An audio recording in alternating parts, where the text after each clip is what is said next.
My name is Thomas Chambers, better known as Tom. I was a member of the RECON Platoon of Trains Headquarters Company of the 9th Armored Division. And the story I'm about to relate took place about the 23rd of December, 1944, outside of the town of Étal in Belgium. It was cold, it was extremely cold. And I had the good fortune of being billeted in a schoolhouse where we had a big potbelly stove and it was glowing red, a pile of straw on the other end of the tile floor, which was a place where we slept. And suddenly a runner came in and said, "Recon Platoon, load up. Extra gasoline and extra ammunition, bazooka ammunition in particular." So we immediately got all of our winter clothes on that we had and headed to the command post where we were to get instructions as to what this patrol was to be about. We had an armored car and 3 jeeps that were involved in that particular patrol. It began at about 4:30 in the afternoon.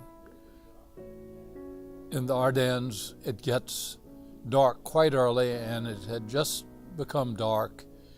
And we drove up out of the valley of the river, I forgot the name of it, and got up on a plateau, and there we could see flat farmland and whatnot. And the new fallen snow just made it, and a full moon made it as bright as day.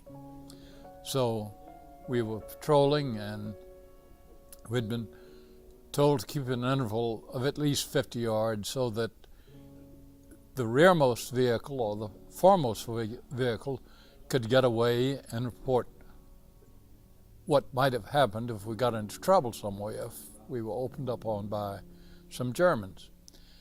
The net result was that we were challenged by someone that we couldn't see because he was in a shadow.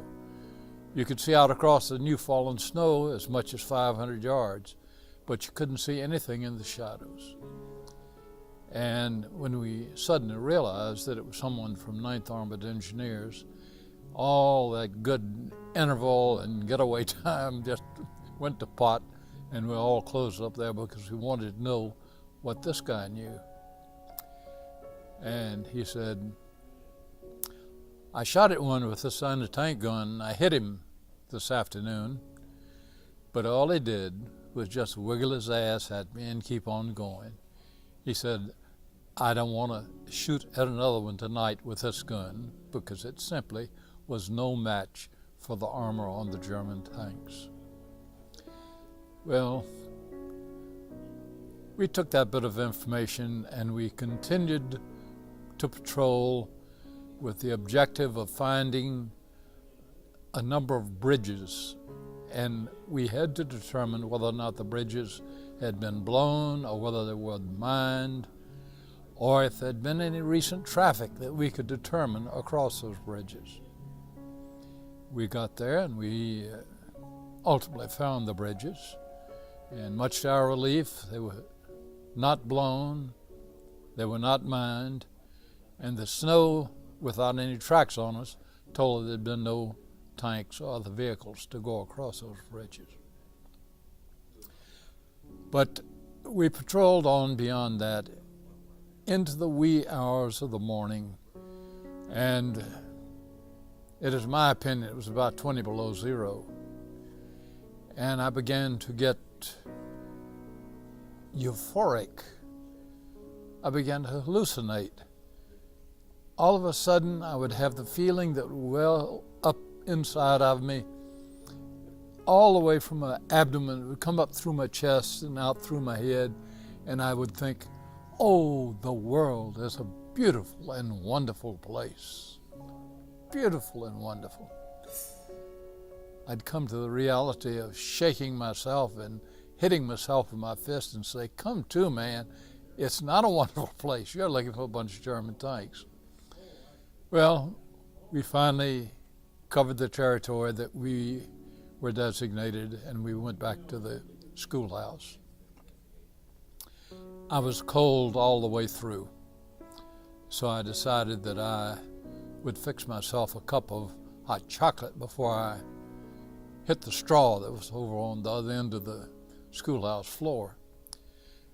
The net result was that the water in my canteen was frozen.